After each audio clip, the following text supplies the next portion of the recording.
नमस्कार दोस्तों, स्वागत है आपका आज की बड़ी खबर में। आज तारीख है 24 दिसंबर 2025, दिन बुधवार। लेकर आए हैं हम मध्य प्रदेश से जुड़ी वो सबसे बड़ी सुर्खियां जो आपके लिए जानना बेहद जरूरी है। और हाँ, चैनल को सब्सक्राइब करना ना भूलें।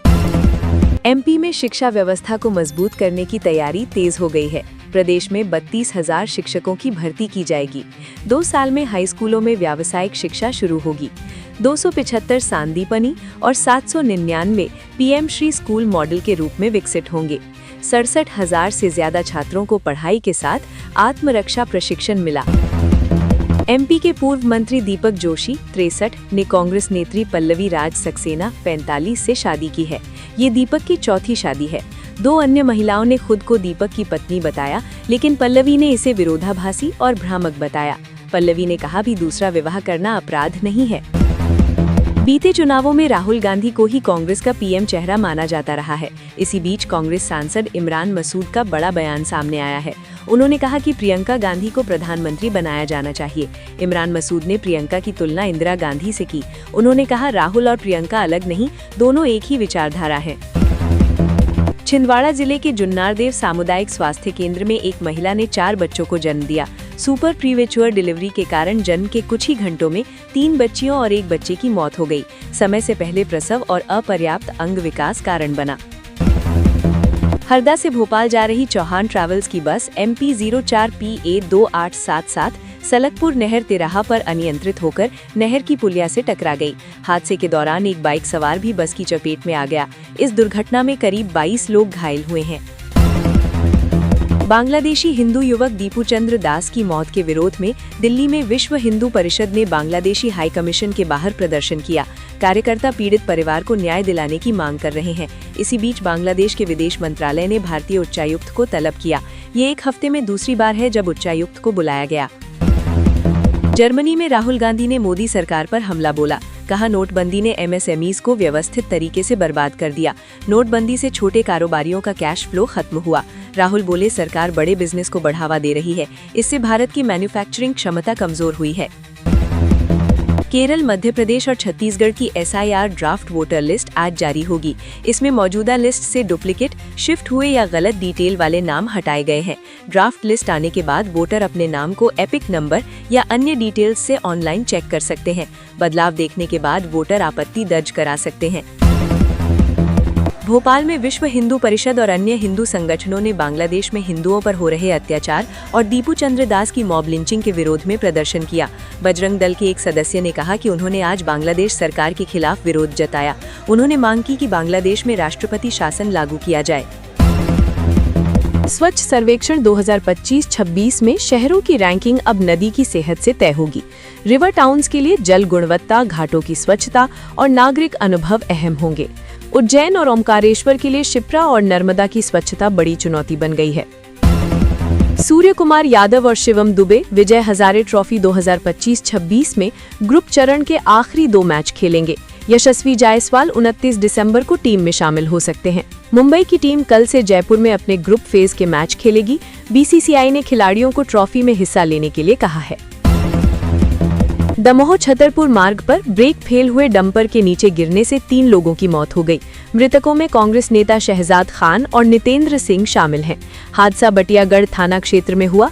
पुलिस तीसरे मृतक की पहचान कर रही है। मामले की जांच और कार्रवाई जारी है। रक्षा मंत्रालय के अधीन अयोध्य निर्माणी परिसर को बम से उड़ाने की धमकी वाला मेल मिलने से सनसनी फैल गई है। ये 8 महीने में दूसरा ऐसा मेल है जिससे परिसर की सुरक्षा को लेकर अधिकारियों की चिंता बढ़ गई है। इससे पहले 17 अप्रैल को भी ऐसा मेल आया था जो जांच में फर्जी पाया गया था। बीजेपी अध्यक्ष JP नड्डा MP दौरे पर उज्जैन के महाकालेश्वर मंदिर में दर्शन और शयन आरती में शामिल हुए। वो धार में PG कॉलेज मैदान में मेडिकल कॉलेज का भूमि पूजन करेंगे। साथ ही धारेश्वर लोक का भूमि पूजन और 300 करोड़ के विकास कार्यों की सौगात देंगे। बैतूल में भी मेडिकल कॉलेज के भूमि पूजन कार्यक्रम में शामिल होंगे। MP में SIR के बाद वोटर लिस्ट से लगभग 41 लाख नाम कट सकते हैं। प्रारंभिक मतदाता सूची आज जारी होगी। इसमें 5.76 करोड़ फार्मों की जांच हुई, जिनमें 9 लाख में डेट ऑफ बर्थ की जानकारी नहीं थी। 8.5 लाख मतदाता मृत पाए गए और 2.5 लाख के नाम 2 जगह दर्ज है। अधूरी जानकारी वाले लोगों को रजिस्ट्रीकरण अधिकारी नोटिस भेजेंगे। राहुल गांधी ने जर्मनी के बर्लिन में हर्टी स्कूल में बोलते हुए मोदी सरकार पर हमला बोला। उन्होंने कहा कि भारत में लोकतंत्र पर हमला हो रहा है और बीजेपी के इशारे पर जांच एजेंसियां काम कर रही हैं। बीजेपी ने इस पर पलटवार करते हुए कहा कि राहुल गांधी विदेश में देश विरोधी बयान देते हैं। बीजेपी का कहना है कि राहुल को देश की सही जानकारी नहीं है। पीसीसी चीफ जीतू पटवारी ने बीजेपी अध्यक्ष जेपी नड्डा से 5 सवाल पूछे हैं। उन्होंने एमपी के नए सरकारी मेडिकल कॉलेजों में निजी भागीदारी, छिंदवाड़ा कफ सिरप से बच्चों की मौत, इंदौर के अस्पताल में चूहों द्वारा बच्चों को नुकसान, साइंस हाउस घोटाले में फर्जी जांच और मेडिकल कॉलेजों में डॉक्टर व स्टाफ की कमी जैसे मुद्दे उठाए।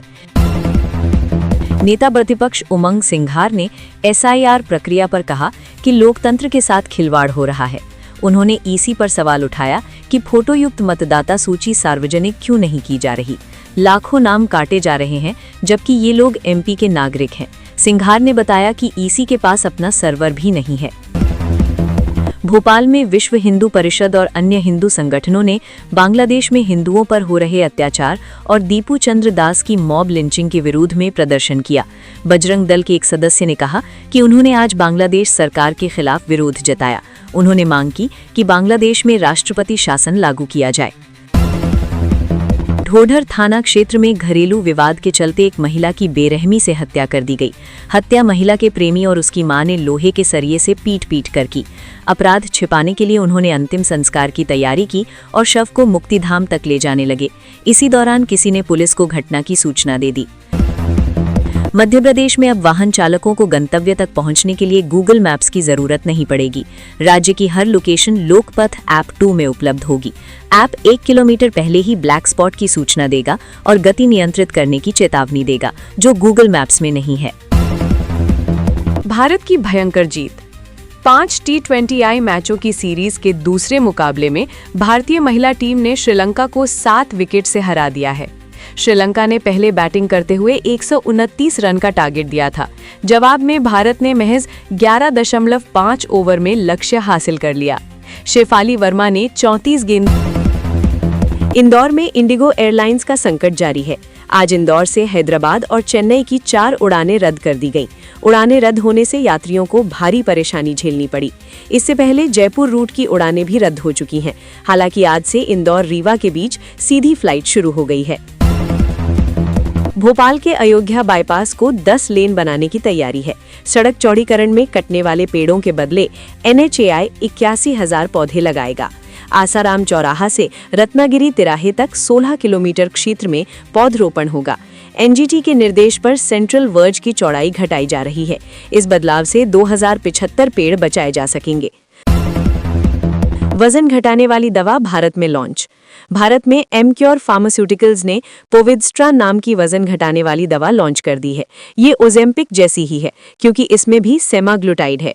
एमक्योर पहली भारतीय कंपनी है जो नोवो नॉर्डिस्क की इस दवा को एक्सक्लूसिवली बेच रही है। ये हफ्ते में एक बार इंजेक्शन पेन से लगती है और महीने की कीमत 8,790 रुपए से शुरू है।